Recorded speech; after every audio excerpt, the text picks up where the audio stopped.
Welcome to Valentina's audio stories. You are listening to the audio story, Magic in the Park. It was an early summer evening, and Evelyn had agreed to meet with her friends in the gravel parking lot by the river. It was a meeting place for many college students in her small town, and she loved the location because it was beautiful.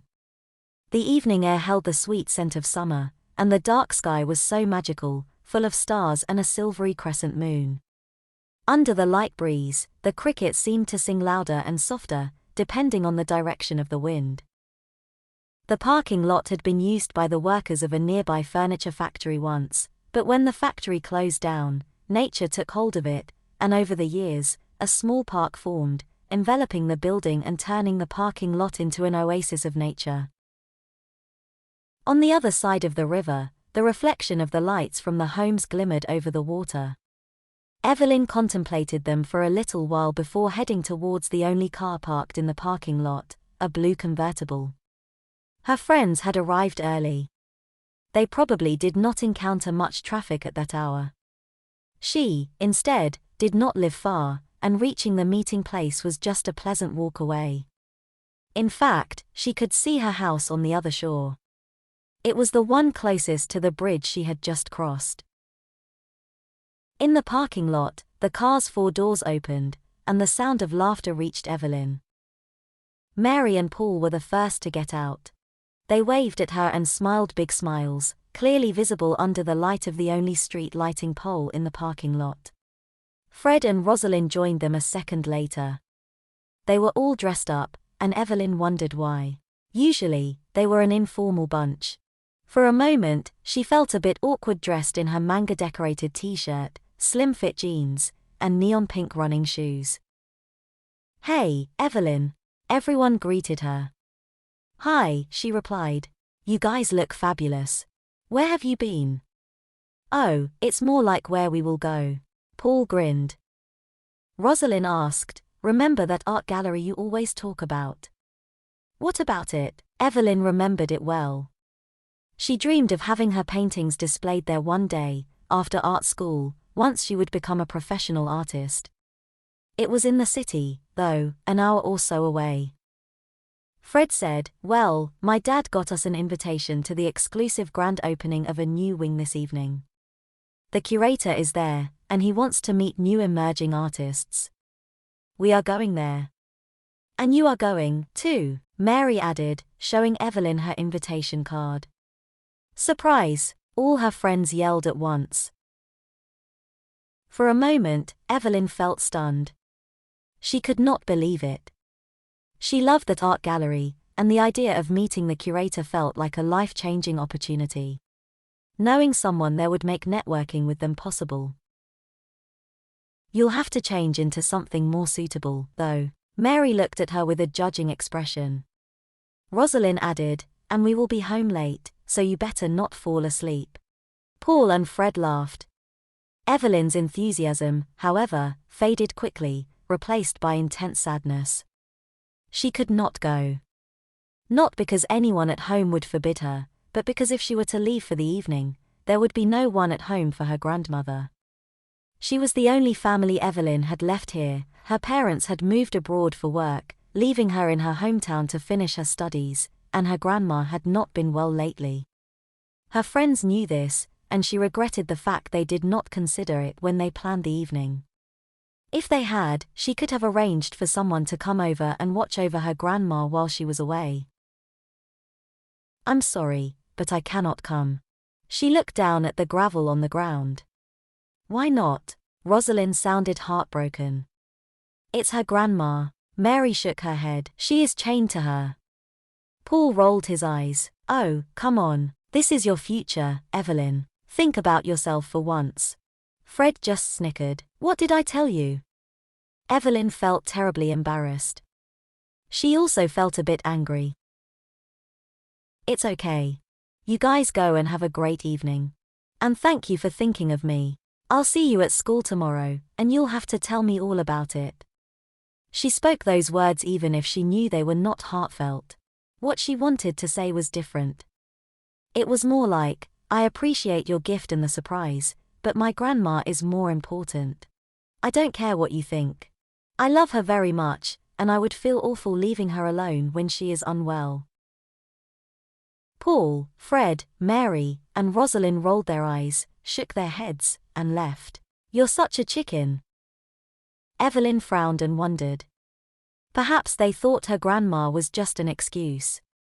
Maybe they truly believed she was afraid of meeting the important people at the gallery. She would never really know. She watched the car leave the parking lot, and the sound of crickets filled the air again. Being all alone, however, made Evelyn feel extremely sad. Loneliness was something that frightened her. When her parents moved abroad, leaving her here to finish school, she felt abandoned even if she understood it had been done for her own good. However, she missed her family, and she would have greatly preferred to move away with them and to have Grandma along. That thought brought her to the brink of tears. With a deep sigh, Evelyn headed home. However, she had not reached the sidewalk that flanked the park when she saw the cat. Or better, she felt the gaze of the cat on her. It was sitting under the lamppost, in the cone of light, and it was looking at her intensely. It was a very strange cat, one of those cats with no hair that Evelyn read about from time to time, but she had never seen one before. It had huge ears and an elegant body, but no fur at all, and the most beautiful ice blue cat eyes she had ever seen. Sphinx. That was the name of that race of cats, she was sure of it. Taller than a regular cat, the Sphinx looked at her as if it had something to say. "Hey there," Evelyn said. The cat blinked. Was it saying hello too? It had a collar. It had to belong to someone. Evelyn wondered if it was lost. She asked, "Do you know where your home is?" The cat turned its head towards the park. "You live in the forest." Evelyn smiled. For a moment, she wondered what was she doing talking to a cat. She had to be feeling lonely indeed to do that. However, she enjoyed it. "You should go home, like me." And she resumed walking. The cat followed. The jingling of the bell on the collar made Evelyn turn and look at it. "What are you doing? Are you a stalker or something?" The cat, as if in response, purred and brushed her legs with its body. She laughed. "You are very beautiful, you know that? Let's see who's your owner. Perhaps I can take you back to her." She crouched and caressed the cat on the head. In the dim light of the street, it seemed as if it had a silver blue skin that made it look magical. The sweetest and most intelligent eyes met her gaze when Evelyn looked at the tag on the collar. It was etched in such a fine way it seemed a jewel. There were many symbols, graceful and ancient at the same time, and just a name. Wish. "Nice to meet you, Wish." It was such a perfect name for him. "You know, I don't know why, but I don't feel like leaving you here all alone tonight. Do you want to come home with me, and tomorrow morning we can go see if we can find your owner?" There was no telephone number on the tag nor a microchip ID, but she was sure Wish had one. At the vet, they could read it, and she could have an address where to take Wish back. She picked him up. He was so light, almost ethereal, and being hairless, it felt like holding a baby. Wish gave off such gentle warmth Evelyn was surprised. It felt good to hold him. "I will show you to Grandma. She loves cats. Perhaps she will feel better seeing you. You know, even my mom could not say no to you. She is allergic to cat's hair, but you have none." She giggled. All the way home, Evelyn never stopped talking to Wish. She told him her story, her dreams, her fears. Everything. She did not know why she did, but her loneliness was gone by the time she reached the entrance door. Grandma was in the kitchen, sewing something. She loved to embroider linen tablecloths, something she did when she was younger and had a small tailor shop all of her own. She had always been an independent woman, and now that she was not feeling well, she told many times to Evelyn that she hated the dependency that it created. Thus, whenever she could do something on her own, she would. Evelyn found her sitting by the stove, her eyeglasses on the tip of her nose and an intent look at the fabric and needle in her hands. She was a small framed woman, but she filled the room with her presence. "Hi, Grandma, I'm home. Look what I found." Evelyn stepped in the kitchen holding Wish in full view. Her grandma looked at her and blinked a few times. She removed her eyeglasses and blinked a couple of times more, a big puzzled look in her grey-blue eyes. "It's a cat," Evelyn explained. "That's no cat, darling," Grandma answered. "Oh, but he is. He's just hairless." Grandma smiled. "Here, help me up, darling. My hands are trembling so much I can't do anything." She put the embroidery down and waited for Evelyn to reach her. Evelyn was sorry she could not continue her beautiful embroidery. "Tomorrow will be a better day," Evelyn said. "Of course, darling." Evelyn let Wish go, and while he started exploring the kitchen, she went to help Grandma. "Be a good boy, I will be back soon," Evelyn said. With Grandma by her side, she slowly climbed the stairs that led to the second floor, stopping every other step for Grandma to rest. The old flower-patterned wallpaper and the warm wood of the staircase created a soft mood in the house. On the second floor, the door to Grandma's bedroom was open. Evelyn stopped by the threshold. "Good night, Grandma. Sleep well." "You too, darling. Tomorrow will be a better day." Evelyn watched her curved frame disappear in the dim light of the room. She waited until she could hear her grandma's light and rhythmic breathing from outside. She was already sleeping. Evelyn felt suddenly sad and alone again, but the comforting thought of her new friend downstairs helped her chase away those dark emotions. She found Wish busy exploring the kitchen, jumping from the table to the cupboards. At her sight, he rushed to her, his bell jingling happily. She offered him some food. She had canned tuna and Wish loved it. "You're such a sweetheart." Evelyn petted him a bit after he finished his dinner, and he thanked her with intense purring. He spent a bit of time going around in the room, until he settled on a windowsill, looking out to the street. Evelyn turned off the light and in the semi-darkness reached him. Together, they looked out to the glimmering water of the river and the city lights in the distance, where Evelyn's friends went. "Do you know my deepest wish, Wish?